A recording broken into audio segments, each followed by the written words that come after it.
진심밥상 본점 오픈을 선언합니다. 수많은 카메라 플래시 속 해숙의 눈에는 눈물이 번졌다. 밥 한 숟갈이 사람을 살리고 진심 한 숟갈이 세상을 바꿉니다. 귀남은 병원 TV를 통해 그 장면을 보고 흐느꼈다. 그래, 내가 결국 이겼구나. 우리가 전하는 이야기는 누군가의 어제이자 또 다른 누군가의 오늘입니다. 좋아요와 구독으로 함께 마음을 나눠주세요. 여러분의 공감 한 번이 또 한 사람의 위로가 됩니다. 그리고 이 작은 채널은 그 위로로 다시 살아납니다. 새벽 공기가 차가웠다. 골목 끝 장독대 위로 희미한 김이 피어오르고 새들이 잠에서 깨어 울었다. 정혜숙은 고무장갑을 낀 채 도마 위에 도라지를 다듬었다.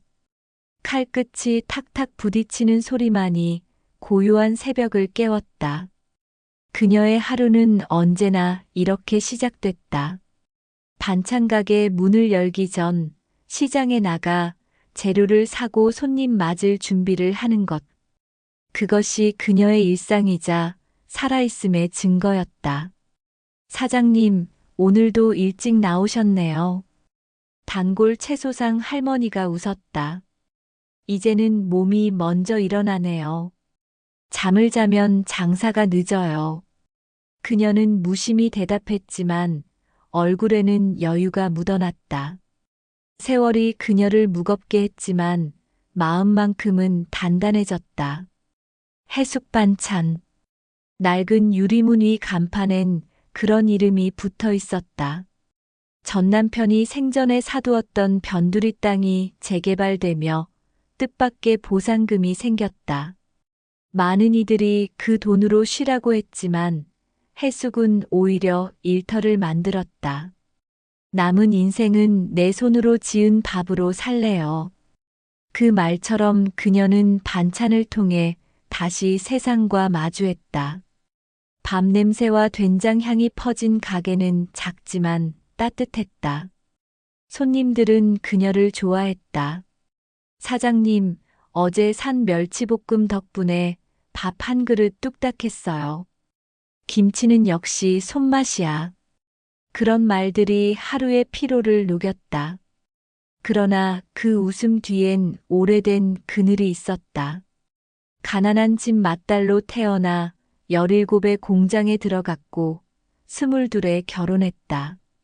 남편은 성실했지만 사업이 실패했고 남은 건 빚뿐이었다. 그는 병으로 세상을 떠났고 그녀는 홀로 딸을 키웠다. 사람들은 불쌍하다 했지만 해숙은 그 말이 제일 싫었다. 불쌍하다는 건 멈췄다는 뜻이에요. 난 아직 걷고 있잖아요. 그녀는 늘 그렇게 말했다. 시간이 흘러 딸이 출가하고 해숙은 혼자가 됐다. 그러나 그 외로움 속에서도 그녀는 자신을 잃지 않았다. 밥만큼은 정직해야지. 그것이 삶의 원칙이었다. 그러던 어느 날 주민센터 봉사에서 김상도를 만났다. 정년을 마친 은퇴 공무원, 조용하고 다정한 남자였다. 그는 해숙이 준비한 무말랭이를 먹으며 말했다. 짭조름하니 참 맛있네요. 사람 사는 맛이 납니다. 그 한마디에 해숙은 마음이 흔들렸다. 세상에 다시 웃을 수 있다는 걸 그때 알았다. 재혼 후 그녀는 잔잔한 행복을 느꼈다. 새벽엔 반찬을 만들고 저녁엔 둘이 나란히 식탁에 앉았다. 상도는 늘 고마워했다.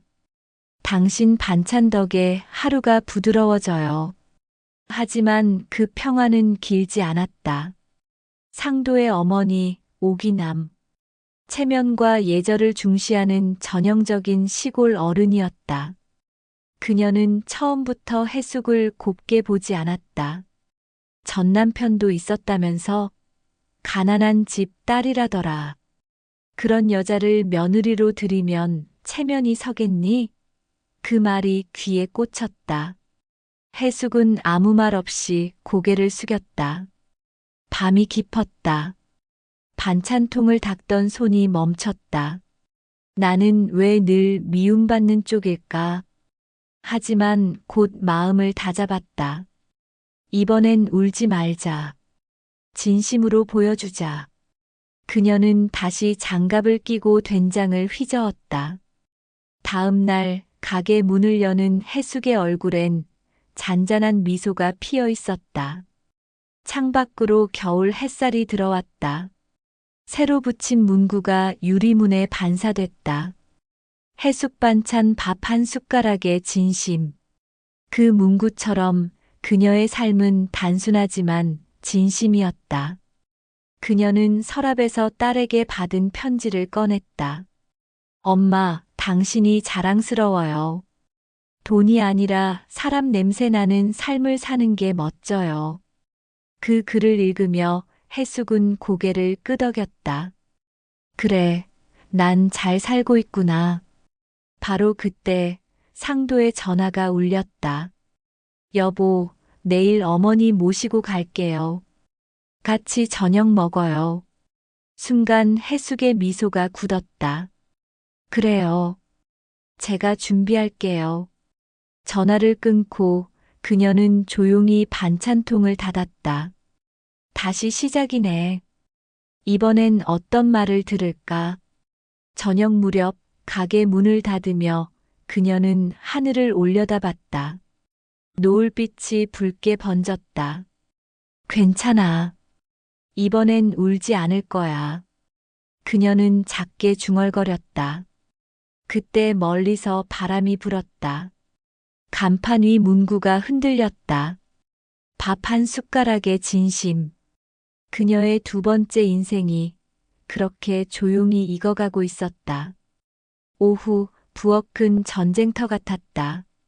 김치전 굽는 냄새와 기름 튀는 소리가 섞여 집안을 메웠다. 해숙은 앞치마 끈을 고쳐 매며 부침개를 뒤집었다. 팬 위에서 타는 김치의 붉은 향이 올라왔다. 오늘은 특별한 날이었다. 시어머니 오기남이 저녁 식사에 온다는 것이다. 결혼 후 처음 마주하는 자리였다. 여보, 너무 긴장하지 마요. 어머니가 표현이 좀 세서 그렇지 나쁜 분은 아니에요. 남편 상도의 말에 해숙은 웃었지만 손끝이 떨렸다. 괜찮아요.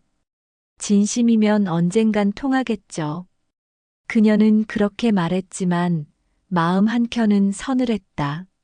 식탁에는 10가지 반찬이 놓였다. 직접 만든 갈비찜, 묵은지전, 오이소박이, 도라지나물. 그녀는 손으로 만든 음식 하나하나에 마음을 담았다. 이 밥상에 내 인생이 있다. 체면보다 따뜻한 밥 한 그릇이 사람을 살린다. 문이 울렸다. 상도가 급히 나가 문을 열었다. 어서 오세요, 어머니. 오기남은 단정한 검은 외투에 진주 브로치를 달고 있었다. 눈빛은 매서웠고 표정엔 냉기와 자존심이 묻어 있었다. 냄새는 괜찮네. 그래도 집이 생각보다 작구나. 상도야, 내가 공무원 출신인데 이게 최선이니? 아늑해서 좋아요. 상도가 말했지만 귀남은 대답하지 않았다. 대신 식탁 위를 훑었다. 반찬이 많네. 어디서 샀어? 제가 만든 거예요. 반찬 가게를 하고 있어서요. 가게. 귀남의 목소리가 살짝 높아졌다. 요즘은 그런 장사도 체면 안 본다더니 우리 집안이 시장 사람을 며느리로 둘 줄은 몰랐네. 그 말은 조용했지만 칼날보다 날카로웠다. 공기가 무겁게 내려앉았다. 해숙은 억지 미소를 지었다. 손에서 냄새 나도 괜찮아요. 깨끗이 일하니까요. 귀남은 코웃음을 쳤다. 그래, 그래도 손에 비린내 나는 여자가 우리 집 제사상을 만질 수 있을까 모르겠다. 그녀의 말은 단단한 돌처럼 해숙의 가슴에 떨어졌다. 상도는 손을 움켜쥐었다. 어머니, 그만하세요. 내가 틀린 말 했니? 세상은 품격이 있어야 하는 거야. 체면이 없으면 아무리 벌어도 천박해 보인다고. 해숙은 고개를 들었다. 어머니, 저는 밥에도 체면이 있다고 생각해요. 남의 입에 들어가는 걸 정성으로 만드는 일, 그게 제 품격이에요. 귀남은 비웃었다. 그 말투, 장사꾼치곤 곱네. 식사가 이어졌지만 분위기는 싸늘했다. 귀남은 젓가락을 들며 말했다. 너무 짜다. 시장 입맛이지 뭐. 그래서 장사는 잘 될지 몰라도 집안밥은 달라야 해. 그녀의 말에 상도의 표정이 굳었다. 해숙은 웃으며 대답했다. 다음엔 더 담백하게 만들게요. 그러나 속으로는 되뇌었다. 짠 건 음식이 아니라 말이야. 식사가 끝나고 귀남은 상도를 따로 불렀다. 상도야, 내가 어릴 때는 내 자랑이었는데, 이젠 시장 며느리랑 산다고 소문이 돌아. 체면이 말이 아니야. 어머니, 해숙 씨는 그런 분 아니에요. 정직하고 따뜻해요. 정직하면 뭐하니? 태생은 못 바꾸지. 가난한 사람 냄새는 안 없어져. 그 말이 문틈 사이로 흘러들었다. 해숙의 눈이 흔들렸다. 태생 결국 나는 출신으로 평가받는구나. 귀남이 돌아가고 집이 조용해졌다. 상도가 다가왔다. 여보, 어머니가 원래 좀 직설적이에요. 알아요. 신경 쓰지 말아요. 그래도 미안해요. 괜찮아요. 세상은 다 그런 거죠.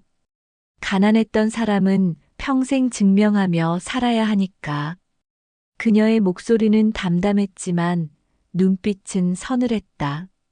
그날 밤 식탁에 앉은 해숙은 식은 김치전을 한 입 베어 물었다. 짠맛이 혀끝을 찔렀다. 그래, 인생이 짜야 오래가지. 그녀는 자신에게 말했다. 잠시 후 일기장을 펼쳤다. 오늘 어머니의 말이 칼처럼 가슴에 박혔다. 하지만 피 흘리지 않았다. 대신 단단해졌다. 나는 밥으로 체면을 세운다. 손에 냄새가 나도 그 손으로 사람을 먹인다. 펜끝이 멈췄다. 그녀는 손바닥을 바라보았다. 굳은 살이 두텁게 박여 있었다. 그 손은 평생의 증거이자 자존심이었다. 다음 날 시장에 나가던 그녀의 귀에 속삭임이 들렸다. 그 집 며느리 공무원 아들이랑 재혼했다더라. 시어머니가 싫어한대. 반찬 가게 한다며. 수군거림이 등 뒤를 따라왔다. 그녀는 걸음을 멈추지 않았다. 비린내 나도 괜찮아요. 깨끗이 씻으면 되니까요. 혼잣말이었지만 그 말엔 결의가 담겨 있었다. 해가 지고 가게 문을 닫으며 해숙은 간판을 바라봤다. 해숙 반찬 밥 한 숟가락의 진심. 그 문구 위로 석양이 내려앉았다. 그녀는 낮게 중얼거렸다. 진심은 체면보다 오래가요.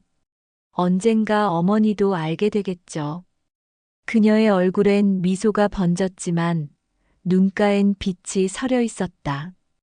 그건 포기하지 않는 사람만이 가진 빛이었다. 며칠이 지났지만 해숙의 귀에는 여전히 오기남의 목소리가 가시처럼 남아 있었다. 비린내 나는 손으로 우리 집 밥상을 더럽히지 마. 그녀는 대답하지 않았지만 밤마다 그 말을 씹어 삼켰다. 손바닥 위 굳은 살을 어루만지며 속삭였다. 이 손은 평생 사람을 먹였고 나를 살렸다. 부끄러운 건 내 손이 아니라 사람을 낮춰 부르는 그 입이지. 새벽 5시 시장 은하직 어둠 속에 잠겨 있었다. 해숙은 셔터를 올리고 불을 켜 고물솥을 올렸다. 된장을 풀자 구수한 향이 조용한 가게를 가득 메웠다. 그래, 냄새나도 괜찮아. 이게 내 인생의 냄새야. 그녀는 국자를 잡고 멸치와 다시마를 넣었다. 김이 올라오는 솥앞에서 해숙은 작게 웃었다. 오늘부터 증명하자. 체면이 아닌 밥의 힘으로. 점심 무렵 단골 할머니가 들어왔다. 사장님, 도라지 무침 또 주세요. 다른 집 거랑은 달라. 해숙은 정성스럽게 담으며 대답했다. 오늘은 고추 기름도 직접 냈어요. 목어루 만져주는 맛일 거예요. 할머니는 한술 뜨고 눈을 감았다. 이게 사람 맛이지. 그 말이 해숙 위가슴에 조용히 꽂혔다. 가슴 속 얼음이 조금 녹았다. 그 무렵 시장 상인회에서 전화가 왔다. 로컬 먹거리 축제가 열립니다. 대표로 나와주세요. 제가요? 해숙 반찬이 젠 시장 얼굴이에요. 전화를 끊고 난 뒤 그녀는 간판을 바라보았다. 해숙 반찬 밥 한 숟가락의 진심. 글자 가율이 문에 반사되어 떨렸다. 두려움과 분노와 희망이 한꺼번에 밀려왔다. 숨지 말자. 손으로 말하자. 행사 전날 밤 그녀는 잠들지 않았다. 반찬통을 닫고 라벨을 붙이고 양념을 재우고 온도를 기록했다. 라벨 옆에 개작게 썼다. 체면이 밥이냐 밥이 체면이다. 손끝이 떨렸지만 그 떨림은 두려움이 아니라 각성이었다. 그녀는 오래오래 국자를 쪄으며 마음을 달랬다. 스스로 의심을 끓여 날려보내듯. 축제날 광장은 사람들로 가득 찼다. 화려한 부스와 현수막, 요란한 사회자의 목소리, 카메라 플래시. 해숙 위부스는 작았다. 낡은 테이블 한 개, 손글씨 간판 하나, 정갈한 반찬 몇 줄. 하지만 그 앞에 선바람결까지 순해졌다. 첫 손님은 베낀 듯 말했다. 직접 하셨어요? 네. 매일 새벽 4시에 시작합니다. 요즘 이런 손맛기예요. 그들이 남긴 말이 연기처럼 퍼졌다. 옆 부스 상인이 혀를 찼다. 운이 좋네. 해숙은 고개를 들었다. 운이 아니에요. 하루하루 버틴 손맛입니다. 그 목소리는 크지 않았지만 멀리까지 전해졌다. 사람들이 모여들었다. 젊은 부부는 김치를 한 입 빼어 물고 울었다. 돌아가신 엄마 맛. 학생은 병 조림을 들고 속삭였다. 기숙사 냉장고에 넣어둘게요. 살맛 나려고. 정오가 지날 무렵 기자가 다가왔다. 인터뷰 가능할까요? 오늘 가장 긴 줄이 여기네요. 해숙은 얼떨떨했다. 별거 아니에요. 그냥 살려고 반찬을 했을 뿐. 기자는 미소 지었다. 살려고 한 음식이 사람을 살립니다. 찰칵 셔터가 울렸다. 그 순간 해숙 외눈가가 뜨거워졌다. 비웃음이 아니라 존중으로 찍히는 첫 사진이었다. 행사가 끝난 뒤 며칠 시장 입구 게시판에 신문이 붙었다. 작은 반찬 가게 사람이 마음을 싸다. 해숙은 사진 속 자신을 한참 바라보았다. 앞치마를 두르고 웃고 있는 얼굴. 그 밑에 짧은 문장. 진심은 체면보다 강하다. 그 문장을 손끝으로 어루만지자 심장이 툭툭 뛰었다. 그녀는 신문을 접어 가게 서랍에 넣었다. 부끄러움이 아닌 자존심으로. 그날 저녁 줄이 생겼다. 신문 보고 왔어요. 어르신 도시락 납품하신다면서요? 예약 가능해요? 주문이 폭포처럼 쏟아졌다. 주문이 폭포처럼 쏟아졌다. 해숙은 숨을 고르고 직원들에게 말했다. 우린 사람이 밥을 만듭니다. 속이지 말고 절대 대충 하지 마요. 손들이 일제히 움직였다. 칼소리와 끓는 소리와 웃음이 겹쳐 가게에 가숨 쉬는 동물이 된 듯 했다. 며칠 뒤 시청복지과에서 전화가 왔다. 정혜숙 사장님, 어르신 도시락 사업 협력 가능하실까요?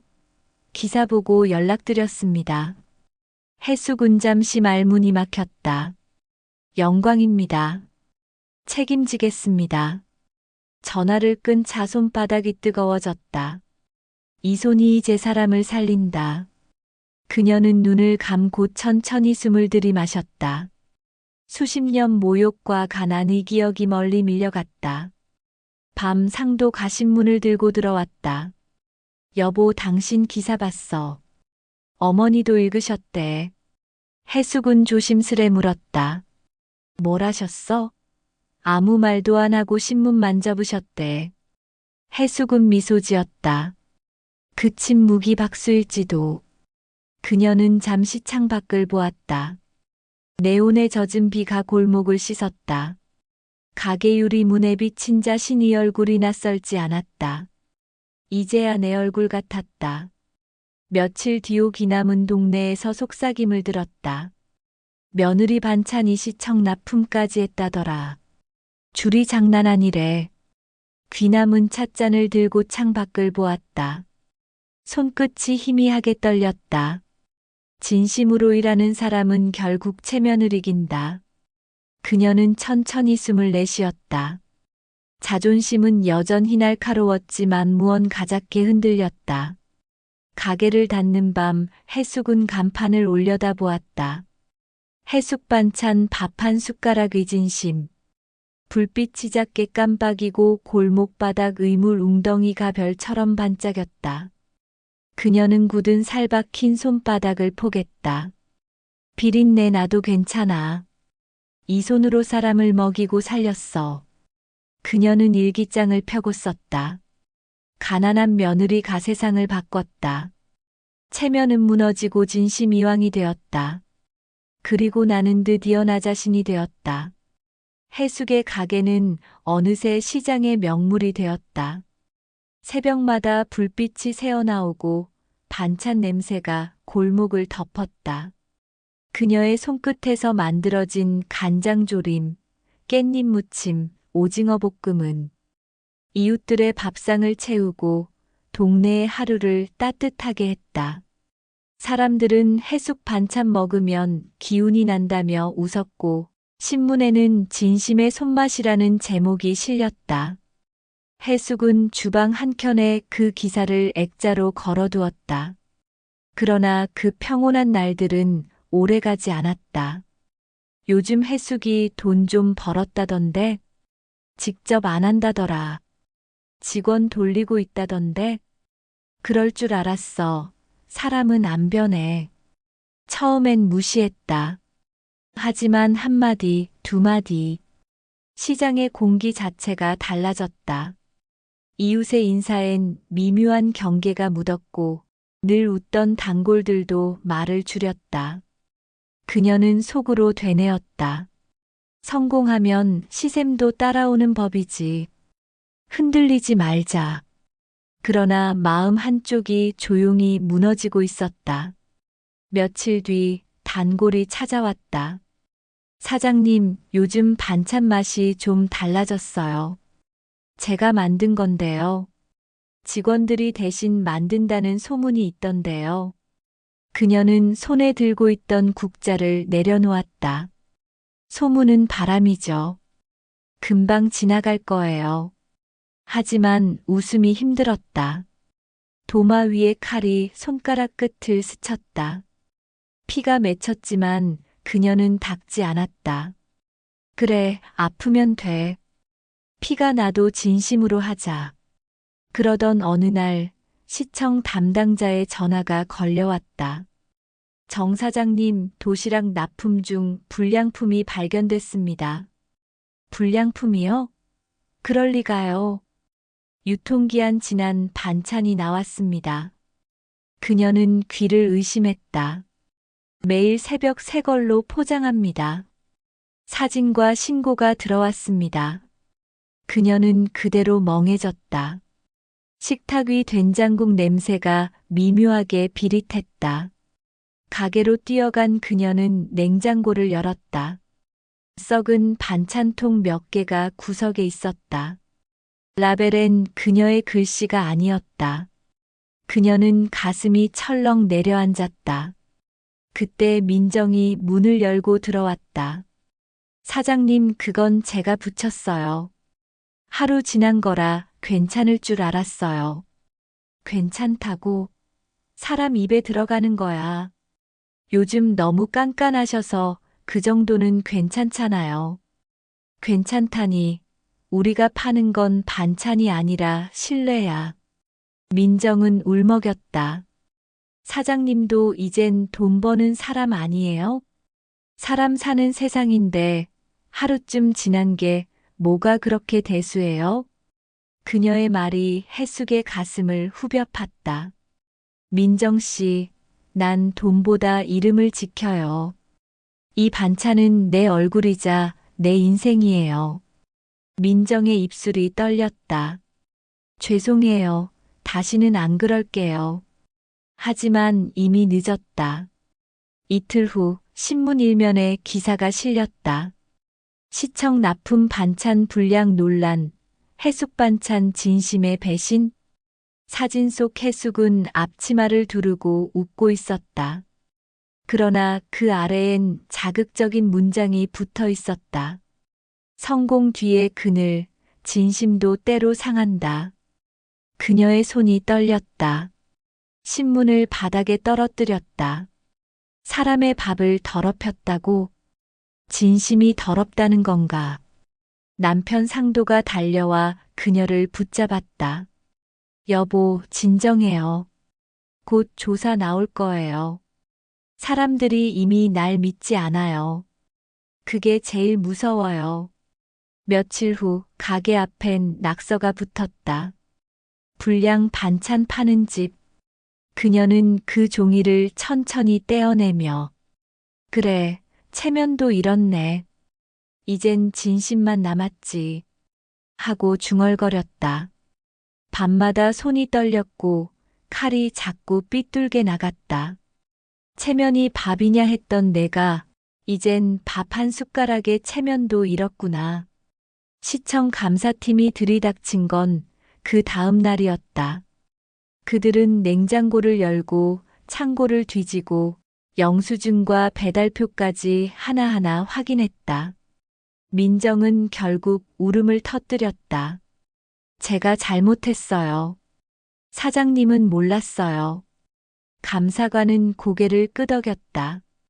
정 사장님 책임은 아닙니다.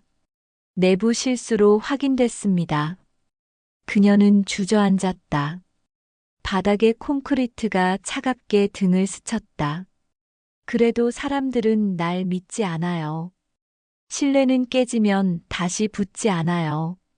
감사관은 아무 말도 하지 않았다. 그 침묵이 오히려 잔인했다. 그날 밤 정정보도가 나왔다. 해숙 반찬, 내부 직원 과실로 밝혀져. 하지만 이미 늦었다. 사람들의 눈빛엔 여전히 불신이 남았다. 가게 앞을 지나던 이웃이 말했다. 아무리 정정 나와도 찝찝하지. 이제 그 집은 끝났지. 그녀는 고개를 숙였다. 끝이라니 난 아직 시작도 안 했는데. 그날 밤 시어머니 귀남은 뉴스를 보았다. 이웃이 물었다. 며느리 결국 망했죠? 귀남은 신문을 접으며 말했다. 아니야. 그 아이는 그런 짓 안 해. 그 손이 어떤 손인지 난 알아. 하지만 눈가가 떨렸다. 세상이 너무 매서워. 진심 하나로는 버티기 힘들지. 새벽 해숙은 다시 주방으로 들어갔다. 손이 갈라지고 피가 배어나왔다. 그녀는 피를 닦지 않았다. 이 손이 더럽다고? 아니, 이 손은 내 인생이야. 그녀는 다시 국자를 들었다. 끓어오르는 냄비 속에서 김이 피어올랐다. 향기가 방 안을 채웠다. 그녀는 천천히 속삭였다. 진심은 흔들려도 사라지진 않아. 칼이 도마를 치는 소리가 심장 박동처럼 규칙적으로 울렸다. 그녀의 눈빛엔 여전히 불이 살아있었다. 무너진 세상 속에서도 그 불은 꺼지지 않았다. 해숙의 가게 불빛이 마지막으로 깜빡였다. 축제의 환호는 사라지고 반찬 냄새 대신 냉장고 소음만이 남았다. 그녀의 이름은 이제 욕설이 되었다. 불량 반찬 파는 여자. 남편까지 돈밥으로 잡아먹었다더라. 시장은 피처럼 차가웠다. 정 사장님, 죄송하지만 계약은 종료입니다. 짧은 통화 한 통으로 모든 게 끝났다. 전화기를 내려놓자마자 그녀는 유리문에 비친 자신을 바라봤다. 볼은 꺼졌고 입술은 핏기 없었다. 체면보다 진심이 세다던 내가 체면에 짓눌렸네. 그녀의 손이 떨렸다. 칼을 잡은 손끝이 처음으로 무력해졌다. 점심 무렵 상도가 말했다. 여보, 대출이 밀렸대요. 은행 좀 다녀올게요. 같이 가요. 괜찮아요. 금방 올게요. 그는 우산을 들고 나갔다. 그리고 2시간 뒤 전화가 울렸다. 정혜숙 씨 맞으시죠? 남편분이 교통사고를 당했습니다. 그녀는 다리가 풀려 주저앉았다. 병원 복도에서 흰 시트에 덮인 남편의 발끝을 보며 숨이 끊겼다. 상도 씨, 나야 일어나요. 아무 대답도 없었다. 심근경색이었습니다. 과로와 스트레스 누적이에요.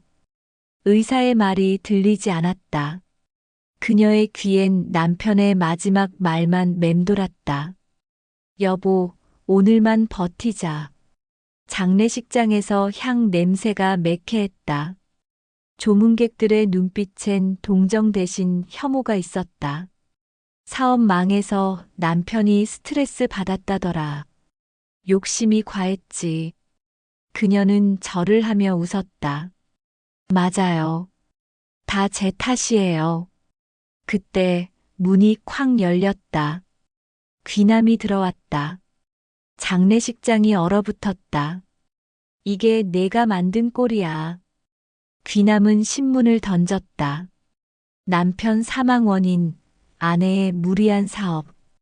이게 내 이름 밑에 붙은 기사야. 해숙은 고개를 숙였다. 그건 오보예요. 저는 오보? 오보라면 세상이 다 거짓말이겠네.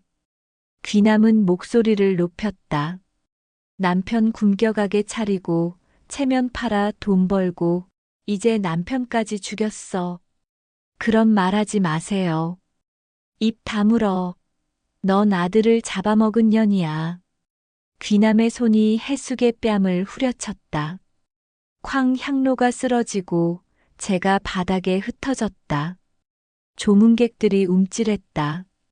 어머니, 어머니라 부르지 마.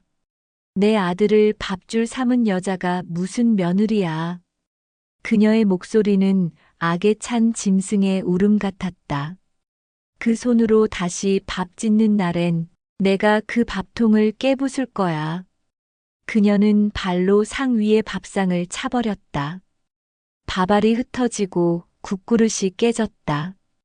해숙은 무릎을 꿇었다. 그만하세요. 제발요. 내 손은 악마야. 그 손으로 내 아들을 죽였어. 귀남은 떠나며 외쳤다. 다시는 우리 집 문턱 밟지 마라. 상도의 명복을 빌 거면 그 손부터 잘라버려라. 그날 밤 장례식장 불빛 아래 해숙은 홀로 남았다. 향이 다 꺼진 재를 손바닥으로 쓸어 담았다. 상도 씨, 미안해요. 당신이 그토록 지키려던 체면, 이젠 아무 의미 없어요. 그녀의 손에서 피가 배어나왔다. 며칠 뒤 가게 문에는 임대문의 전단이 붙었다. 세입자들이 오가며 수군거렸다. 결국 망했네. 그럴 줄 알았지. 그녀는 아무 말도 하지 않았다. 냄비를 닫고 국자를 닫고 불을 껐다. 그날로 문은 닫혔다. 며칠 후 귀남은 혼자 시장을 걷고 있었다. 그 며느리 불쌍하대. 아들 죽은 게 며느리 탓 아니었대. 상인들의 이야기가 귀를 스쳤다. 귀남은 멈춰섰다. 손이 떨렸다. 아니야, 그래도 그년 탓이야. 하지만 마음이 말을 막았다. 그 무렵 해숙은 가게 뒷방에서 상도의 옷을 정리하다가 작은 봉투 하나를 발견했다. 해숙에게 붉은 펜으로 쓴 글씨가 희미했다. 손끝이 떨렸다. 봉투를 열자 구겨진 편지 한 장이 나왔다. 여보, 혹시 내가 먼저 가게 되면 너무 울지 마요. 난 당신 밥 덕분에 하루하루 살아 있었어요. 당신이 짓는 밥은 사람을 살려요. 그러니까 절대 멈추지 말아요. 당신 손은 부끄럽지 않아요.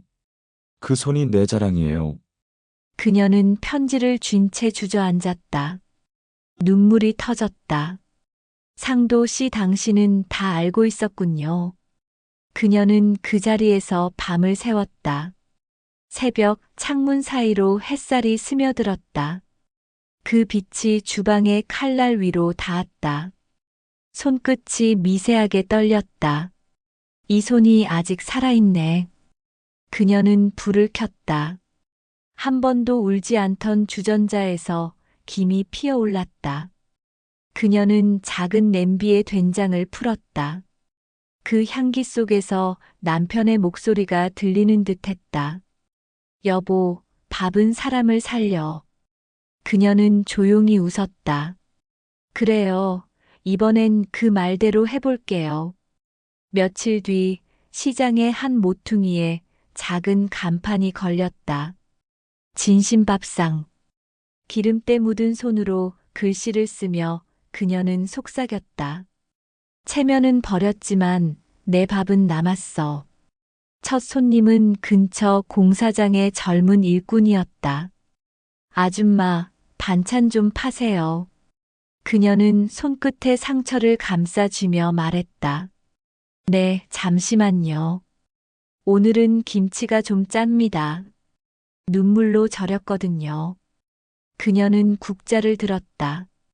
주방의 불빛이 다시 켜졌다. 세상은 여전히 냉정했지만 그녀의 손끝은 다시 뜨거워졌다. 새벽 공기가 톱밥처럼 거칠었다. 골목 끝에서 트럭이 시동을 걸고 먼지가 가만히 떠올랐다. 해숙은 임대 붙은 옛 가게 앞을 그냥 지나쳤다. 간판은 여전히 삐걱이며 그녀를 조롱했다. 해숙 반찬이라는 글자 위로 낙서가 얼룩처럼 남아 있었다. 그녀는 더 이상 멈추지 않았다. 어젯밤 상도의 편지를 수십 번 읽고 또 읽었다.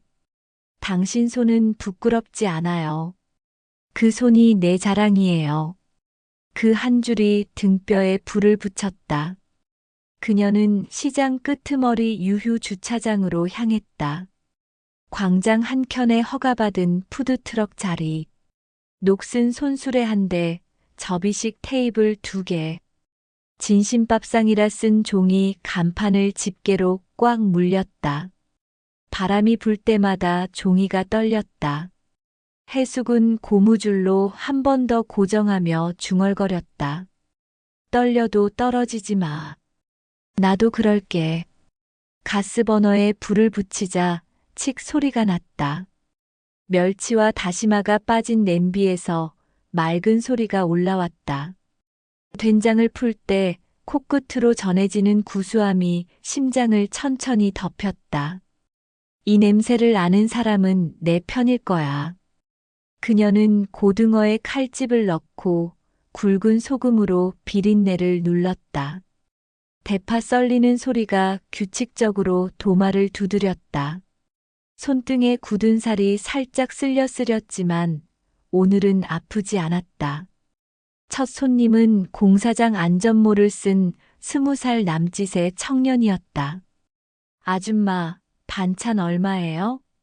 해숙은 그를 위아래로 훑어보았다. 땀과 먼지, 그리고 군것질로 빈속의 냄새. 처음이니까 맛만 보세요. 그녀가 내민 고등어 조림 한 토막과 깻잎 무침 한 젓가락. 청년은 두 눈을 동그랗게 떴다. 헉밥 생각난다. 거기 보온통, 밥 퍼드세요. 오늘은 서비스. 청년은 머뭇거리다 밥을 크게 한 숟갈 뜨고 반찬을 얹었다. 잠시 말이 사라졌다. 그리고 아주 작은 목소리. 아줌마, 이 맛집 같아요. 그 한마디가 심장을 똑 건드렸다. 누군가에겐 아직 집이 남아있구나. 내가 그걸 지을 수 있구나. 점심 무렵 작업복 차림의 청년 서너 명이 더 몰려왔다. SNS에서 봤어요. 눈물로 절인 김치 파는 트럭. 해숙은 고개를 갸웃했다. SNS요? 청년이 휴대폰 화면을 보여줬다. 아침에 온 첫 손님이 올린 20초짜리 영상. 김이 오르는 냄비, 종이 간판 진심밥상, 그리고 집 맛이 난다는 자막. 조회수가 폭죽처럼 뛰고 있었다. 좋아요, 옆에 달린 댓글 하나가 눈에 박혔다. 그 사람 예전에 억울하게 당한 사장님 아니야? 누군가 답했다. 불량 논란? 정정보도 났었어. 내부 직원 실수였대. 또 누군가는 욕을 적어놨다. 그래도 믿음은 못 돌아오지.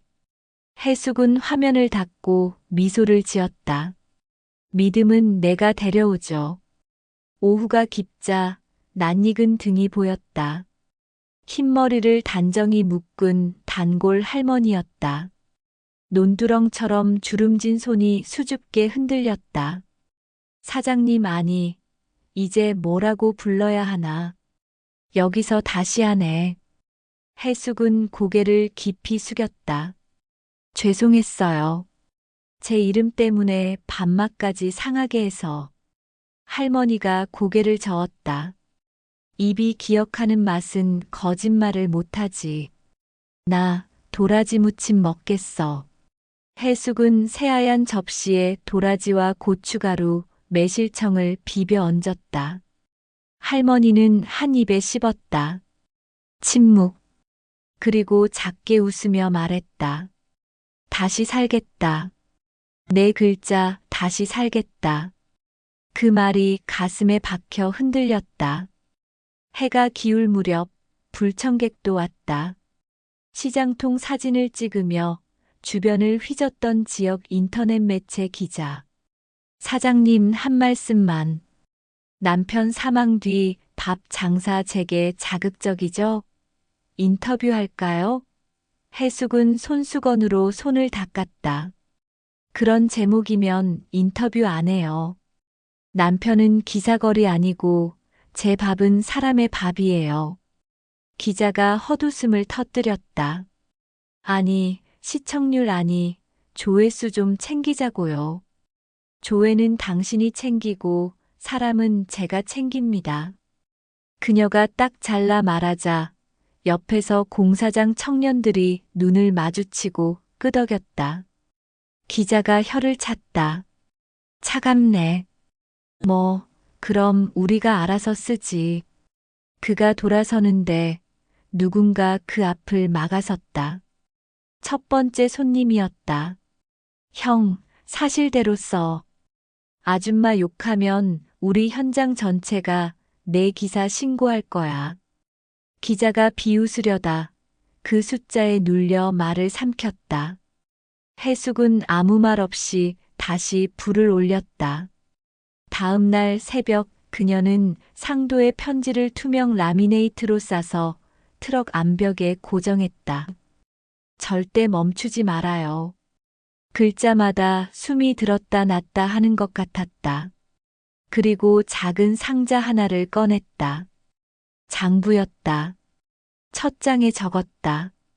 거짓 없는 원가, 거짓 없는 라벨, 거짓 없는 밥. 그 아래의 날짜와 시간, 재료의 원산지, 남은 양을 세밀하게 기록했다. 누가 내 밥을 의심해도 내 기록은 나를 배신하지 않게. 오전 10시, 낯선 여자가 왔다. 깔끔한 정장, 명함 지갑. 복지협동조합에서 나왔습니다. 취약계층 점심 지원 사업, 시범 파트너를 찾고 있어요. 해숙은 숨을 들이쉬었다. 예전에 납품했을 때 사고가 있었어요. 여자는 고개를 끄덕였다. 알아요. 정정보도 감사 결과까지 우리도 사람 사는 세상이에요. 다만 조건이 있어요. 오픈 키친. 조리와 포장을 전부 공개 방송합니다. 매일 30분. 해숙은 미소를 지었다. 할게요. 숨길 게 없거든요. 그날 오후 트럭 앞에 삼각대를 세우고 핸드폰 라이브를 켰다. 제목은 단순했다. 진심밥상 밥 짓는 손, 거짓 없는 주방 화면 속 그녀의 손이 씻기고 칼이 세척되고 도마가 뒤집히고 장갑이 갈리는 과정이 그대로 흘렀다. 채팅창에 조롱도 들어왔다. 쇼한다 피해자 코스프레 그러나 동시에 이런 말도 날아왔다. 손놀림이 익숙하다 도마 소리가 믿음을 주네 저 라벨 적는 속도 봐라. 매일 해본 사람. 라이브가 끝날 무렵 공사장 청년이 도시락을 들고 화면 앞으로 와서 말했다. 이거 우리 현장의 밥. 죽이네. 그리고 카메라의 엄지를 들어 보였다. 화면 오른쪽 위에 동시 시청자 수가 1000을 넘어섰다. 해숙은 그 숫자를 보지 않았다. 불과 냄비, 그리고 손만 보았다. 사흘 뒤 진심밥상 앞에는 작은 줄이 생겼다. 영양사 엄마와 초등학생 딸, 인근 미용실 원장, 교회 권사, 택배기사. 사람들은 각자의 사연으로 와서 각자의 속도로 먹고 각자의 표정으로 갔다. 어떤 이는 울었고, 어떤 이는 찍었고, 어떤 이는 말없이 돈을 두고 갔다. 해숙은 감사 인사 대신 라벨에 더 많은 정보를 적었다. 오늘 고등어 통영, 오늘 간장 집간장, 오늘 김치 새김치 짭조름. 진심은 정보로도 증명되는 법이었다. 그 주 금요일 협동조합의 시범 배식이 시작되었다. 대상은 근처 쪽방촌 어르신 20분. 해숙은 도시락을 놓고 한 분 한 분의 눈높이에 맞춰 말했다. 오늘은 김치가 좀 짭니다. 많이 걸으셨으면 괜찮고 물 많이 드셨으면 밥을 더 얹어 드릴게요. 허리 굽은 노인이 젓가락을 멈췄다. 이런 말 해주는 사람 오랜만이네. 옆자리 할머니가 덧붙였다. 이 집 진짜 밥 같은 밥이야.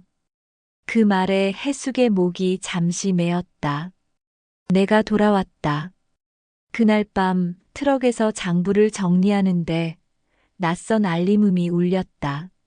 협동조합 공식 계정이 진심밥상 라이브를 공유했고 구청 복지과가 그 게시물을 리포스트했다. 설명에는 이렇게 적혀 있었다. 오해와 상처 끝에서 한 여자의 주방은 다시 투명해졌다. 우리는 응원 대신 계약으로 답한다. 계약서 초안이 메일로 도착했다. 공급량은 많지 않았다. 그러나 단단했다. 상도가 원하던 방식이야. 선한 계약, 선한 밥. 밤 11시쯤 검은 그림자가 트럭 가까이에 멈췄다.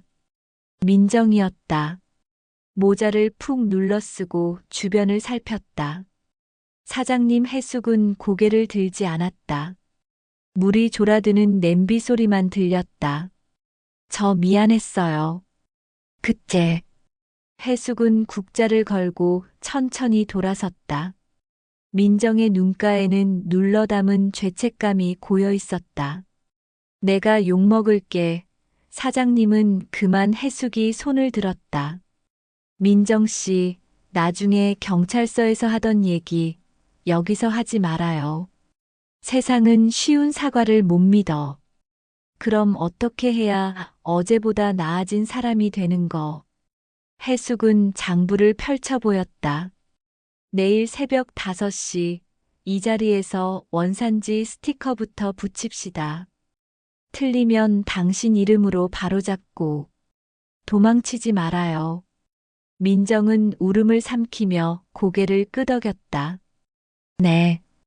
토요일 오전 라이브 방송 제목이 달라졌다. 진심밥상 사과는 말이 아니라 손으로 화면에는 두 쌍의 손이 보였다. 하나는 굳은 살이 박인 손, 하나는 아직 매끈하지만 떨림이 있는 손. 댓글창이 요동쳤다. 저 사람 그때 그 직원 아냐? 사장님, 왜 받아줘요? 해숙은 카메라를 향해 말했다. 내가 사과를 본 적은 있어도 사과를 먹여본 적은 없어요. 오늘은 그걸 해보려 합니다. 민정이 조심스럽게 밥을 펐다. 해숙이 그 위에 도라지 무침을 얹었다. 이건 쓴맛이 있어요. 그래도 삼키면 사람 살아요. 정오, 줄의 끝에서 낯익은 실루엣이 보였다. 시어머니 귀남 회색 코트깃을 세우고 사람들 틈에 섞여 있었다. 그녀는 다가오지 않았다. 멀찍이 서서 주방의 움직임을 지켜봤다. 눈빛은 여전히 차가웠다. 그러나 오늘의 해숙은 그 눈을 보지 않았다. 냄비, 불 라벨, 손. 그녀가 바라보는 세계는 네 가지뿐이었다. 귀남은 잠시 트럭 벽에 라미네이트된 편지로 시선을 옮겼다. 절대 멈추지 말아요. 입술이 한 번 떨렸다. 이내 돌아섰다. 욕망도 후회도 오늘은 아무것도 남기지 않았다. 오후 마지막 손님이 떠나자 해숙은 주방을 깨끗이 정리했다. 장부에 적었다. 오늘 거짓 없음, 반품 0, 악플 34, 응원 312, 도시락 추가 요청 7. 그리고 조용히 덧붙였다. 상도 씨, 보고 있죠? 불 다시 켰어요. 해가 산등성이 너머로 기울 때 트럭 안은 따뜻했다. 굳은 살이 박인 손이 천천히 내려앉았다. 오늘은 아무도 그녀를 증오의 이름으로 부르지 못했다. 대신 한 아이가 손에 쥔 종이 쪽지를 내밀었다. 아줌마, 다음에 친구랑 또 올게요. 여기 밥은 착해요. 해숙은 그 쪽지를 라미네이트 옆에 조용히 붙였다. 편지와 쪽지, 두 장의 종이 사이로 불빛이 깜빡였다. 그녀는 마지막으로 냄비에 불을 줄이며 낮게 속삭였다. 나는 죄인이 아니고 포기한 사람도 아니야. 밥 짓는 사람이다. 바람이 간판을 한 번 크게 흔들었다. 그러나 종이 간판은 떨어지지 않았다. 떨리기만 했다. 해숙은 미소를 지었다. 떨리는 것과 떨어지는 것은 다르다. 내일 새벽 그녀는 더 빨리 나올 것이다. 더 많은 라벨, 더 큰 냄비, 더 적은 변명. 진심은 늘 늦지만 결국 도착한다. 그리고 도착한 진심은 쉽게 돌아가지 않는다. 그 밤 골목에 불이 하나둘 꺼질 때 진심밥상 트럭 안에서 작은 등불이 끝까지 버텼다. 화면 너머로 누군가가 다시 라이브를 켰다. 제목은 짧았다. 다시 시작 화면 속에서 그녀의 손이 움직였다. 도마 소리가 일정한 박자처럼 심장 소리와 겹쳐졌다. 그 박자에 맞추어 내일의 장면들이 머릿속에 그려졌다. 더 많은 도시락, 더 단단한 계약, 그리고 언젠가 마주칠 마지막 진실의 자리. 해숙은 국자를 걸고 트럭 문을 닫았다. 오늘은 살아냈고 내일은 살아낼 것이다.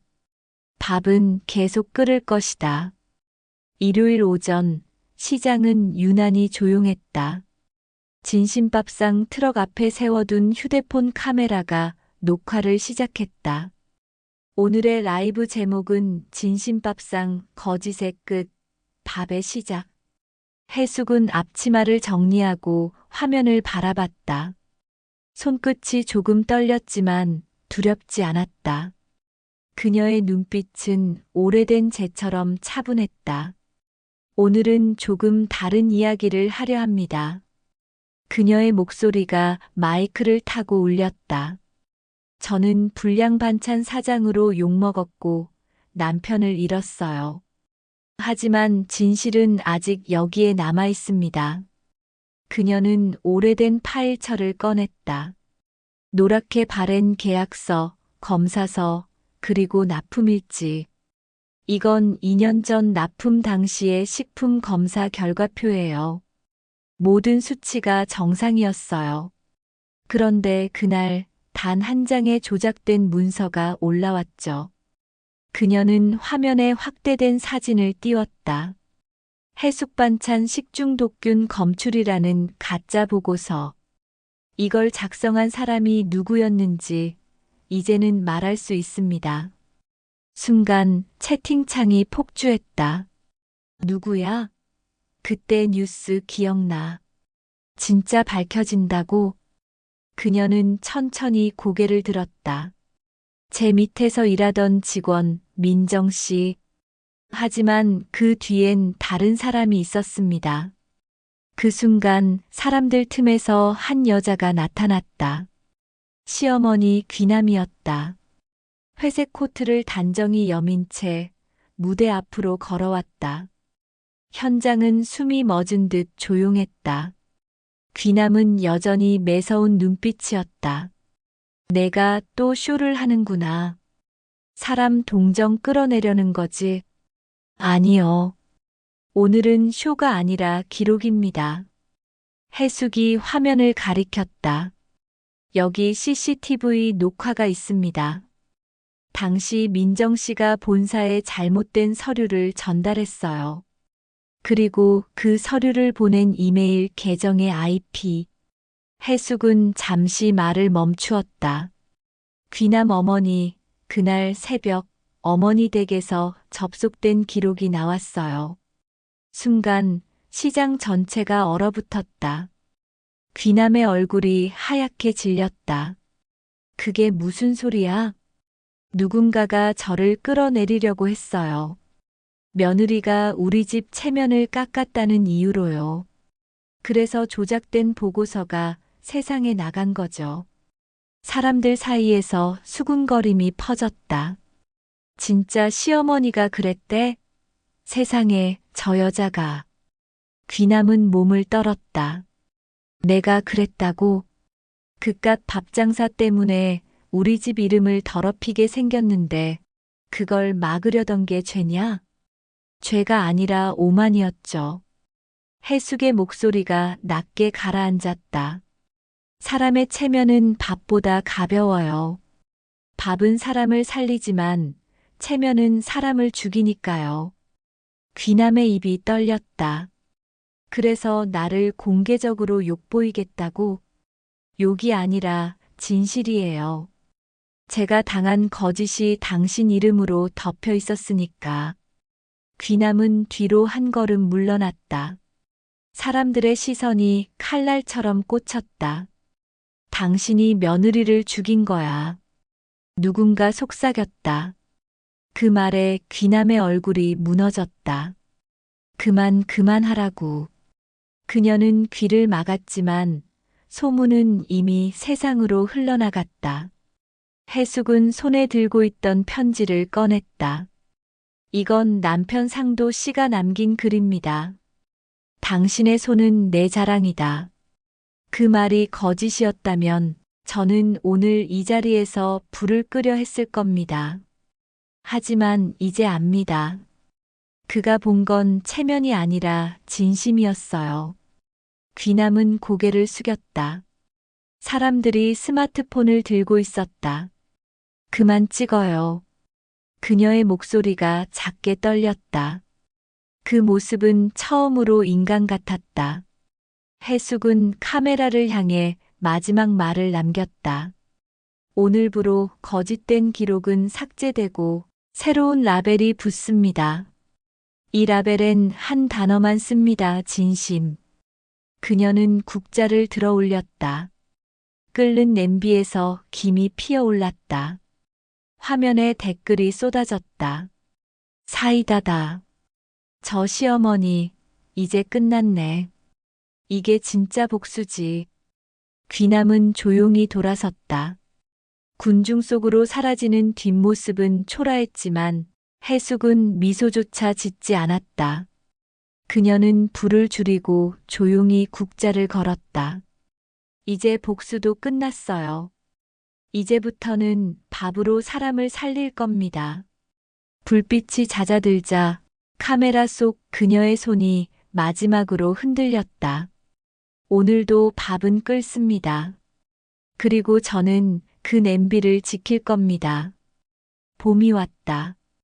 시장의 공기는 여전히 분주했지만 그 속에 진심밥상의 간판이 더 이상 낯설지 않았다. 사람들은 해숙의 밥을 먹기 위해 새벽부터 줄을 섰다. 김이 서린 유리창 너머로 해숙의 손이 바쁘게 움직였다. 이젠 그 손끝의 상처조차 자랑스러워 보였다. 사장님, 체인점 문에 전화 또 왔어요. 민정이 명함 뭉치를 내밀었다. 서울, 부산, 전주 벌써 20곳이 넘어요. 해숙은 잠시 멈칫했다. 체인점이라 아직 그럴 준비는. 사장님, 지금이 기회예요. 사람들이 진심을 팔고 싶대요. 그 말에 해숙은 조용히 웃었다. 진심은 파는 게 아니라 나누는 거야. 그래도 한번 해볼까? 며칠 뒤 해숙은 서울 본점 오픈 현장에 섰다. 입구에는 수많은 카메라와 인파가 몰렸다. 진심밥상 본점 개점식. 현수막 아래에는 밥은 식지 않는다라는 문구가 적혀 있었다. 리본 커팅식 직전 사회자가 물었다. 지금의 성공 한마디로 정의하신다면요? 해숙은 미소를 지었다. 밥 한 숟갈이 사람을 살리고 진심 한 숟갈이 세상을 바꿉니다. 그 말에 박수가 터졌다. 플래시가 번쩍였고 그녀의 눈가엔 뜨거운 눈물이 맺혔다. 뉴스는 하루 만에 전국으로 퍼졌다. 억울한 반찬녀, 전국 체인 신화로 부활. 진심밥상 일자리 300개 창출. 기자들은 그녀를 국민 사장님이라 불렀다. 그러나 해숙은 여전히 매일 새벽 주방 불을 켰다. 나는 여전히 밥 짓는 여자일 뿐이야. 한편 귀남은 요양병원 침대에 앉아 있었다. TV 뉴스 화면에 해숙의 인터뷰가 나오고 있었다. 밥은 체면이 아니라 마음입니다. 귀남은 리모컨을 쥔 손을 떨었다. 저 목소리 아직도 따뜻하네. 눈물이 한 줄 흘러내렸다. 그 애가 결국 이겼구나. 그녀는 조용히 속삭였다. 상도야, 내가 본 게 맞았어. 그날 밤 해숙은 본점 주방에서 혼자 냄비를 닦았다. 벽에는 남편의 편지와 아이가 쓴 쪽지가 함께 붙어 있었다. 아줌마, 여기 밥은 착해요. 그녀는 손끝으로 두 종이 사이를 쓸었다. 그래, 이게 나의 증명서야. 그때 민정이 다급히 달려왔다. 사장님, 내일 방송국에서 다큐멘터리 촬영 온대요. 다큐멘터리. 네, 제목이 밥으로 다시 태어난 여자래요. 해숙은 고개를 끄덕였다. 이젠 카메라가 무섭지 않네. 왜요? 이젠 내 진심이 거짓보다 더 세니까. 그녀는 조용히 국자를 들었다. 김이 피어올랐다. 불빛에 비친 그녀의 얼굴은 평온했고 그 눈빛은 여전히 살아있었다. 상도 씨, 나 이제 두렵지 않아요. 당신이 지켜준 이 손으로 나는 세상을 다시 데워요. 다음 날 본점 입구 앞에서 한 소년이 조용히 서 있었다. 손에는 카네이션 한 송이. 이거 우리 할머니가 드리래요. 사장님 밥 덕분에 이제 다시 웃으신대요. 해숙은 꽃을 받으며 말했다. 그럼 그 미소, 내가 더 따뜻하게 지켜드릴게요. 그녀는 간판을 바라봤다. 진심밥상 주식회사. 이제는 체면이 아닌 신뢰로 세워진 이름이었다. 불빛이 꺼지지 않은 도시 한복판에서 그녀의 손이 다시 리듬을 타고 움직였다. 그리고 그 냄비 속에서 또 다른 누군가의 내일이 끓고 있었다. 밥은 식지 않는다. 그녀의 마지막 한마디가 불빛 위에서 천천히 증기로 흩어졌다. 봄바람이 부는 아침, 진심밥상 본점 앞에는 줄이 길게 늘어섰다. 체인점은 전국 20곳으로 늘었고 방송마다 그녀의 이야기가 흘러나왔다. 억울한 반찬녀의 부활 신화. 진심으로 일어선 여자. 그녀는 여전히 새벽마다 가장 먼저 출근해 냄비에 불을 켰다. 체면은 사라져도 밥은 남는다.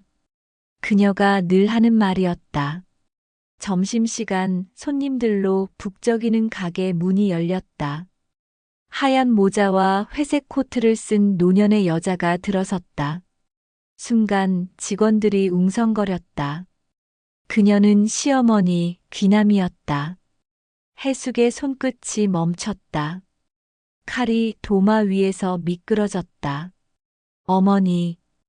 귀남은 조용히 주변을 둘러봤다. 사람 많네. 성공했구나. 목소리는 여전히 차가웠지만 그 속엔 오래 묵은 피로가 섞여 있었다. 여기 앉으세요. 해숙이 자리를 권하자 귀남은 조심스레 앉았다. 이 가게 내가 만든 거냐? 아니요. 사람들이 만들어줬어요. 제가 진심으로 밥을 지었더니 사람들이 다시 믿어줬어요. 귀남은 고개를 숙였다. 그때 내가 너무 세게 굴었지. 그녀는 한참 동안 말을 잇지 못했다. 체면이 뭐라고 내 아들까지 잃고 널 그렇게 몰아붙였는지. 해숙은 잠시 눈을 감았다. 그녀의 목소리가 떨렸다. 저도 미워했어요. 정말 오래. 하지만 어머니가 아니었으면 전 이 자리까지 못 왔을지도 몰라요. 귀남의 눈가에 눈물이 맺혔다. 미움이 밥이 된 셈이지.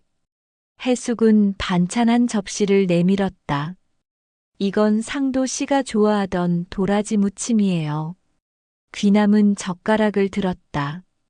이 맛 그때 그대로구나. 순간 귀남의 어깨가 흔들렸다. 상도야, 내가 본 게 맞았어. 이 여자가 진짜였어. 그녀는 젓가락을 내려놓고 두 손으로 얼굴을 감쌌다. 사람들은 조용히 그 장면을 지켜봤다. 해숙이 천천히 일어나 귀남 앞에 무릎을 꿇었다. 어머니, 이제 용서해요. 우리 그만 미워해요. 귀남은 떨리는 손으로 해숙의 손을 덮었다. 이제 그만 미안하다, 해숙아. 그 손이 따뜻했다. 두 여자의 손이 맞닿자 마치 오래된 불씨가 다시 살아나는 듯 했다. 주방 불빛이 살짝 흔들렸고 그 불은 다시 단단히 타올랐다. 며칠 후 해숙은 구청에서 열린 표창식에 초청받았다. 진심밥상 정혜숙 대표 사회공헌상 수상. 귀남은 휠체어에 앉아 조용히 뒤쪽에서 지켜보고 있었다. 해숙이 무대에 올라 상을 받으며 말했다. 저는 밥으로 복수하지 않았습니다. 밥으로 사람을 다시 믿게 만들었습니다. 그 말에 귀남은 눈을 감았다. 박수 소리가 파도처럼 밀려왔다. 그날 밤 두 사람은 가게 불을 함께 끄며 문을 닫았다. 이젠 나도 일 도와줄까? 귀남이 묻자 해숙이 웃었다. 어머니는 손맛보다 입맛이 좋으시잖아요. 둘은 함께 웃었다. 그 웃음 속엔 지난 세월의 미움이 녹아 있었다. 며칠 후 진심밥상은 공식 체인 가맹 사업으로 전환되었다. 서울, 대구, 광주, 부산. 각 지역마다 진심밥상 간판이 세워졌다. 뉴스 헤드라인이 떴다. 억울했던 주부 4천억 브랜드로 우뚝. 하지만 해숙은 여전히 소박한 트럭 앞에서 밥을 짓고 있었다. 나는 여전히 밥 짓는 여자예요. 그게 내 사명이고 나의 체면이에요. 그녀는 불을 켜며 조용히 속삭였다. 상도 씨, 이제 됐어요. 당신이 사랑한 사람들 다 살아났어요. 불빛이 주황색으로 번지며 도시의 어둠 속에서 따뜻하게 흔들렸다. 귀남이 옆에서 그 불을 바라보며 말했다. 해수가 밥 냄새 참 좋다. 그녀는 고개를 끄덕였다. 네, 어머니. 밥은 식지 않아요. 구독하신 분들께는 신기하게도 좋은 일들이 하나둘 찾아온다는 소문이 있답니다. 지금 바로 구독과 좋아요 눌러주세요. 여러분께도 행운과 복이 솔솔 불어오길 바랍니다. 지금까지 솔솔사연방이었습니다. 감사합니다.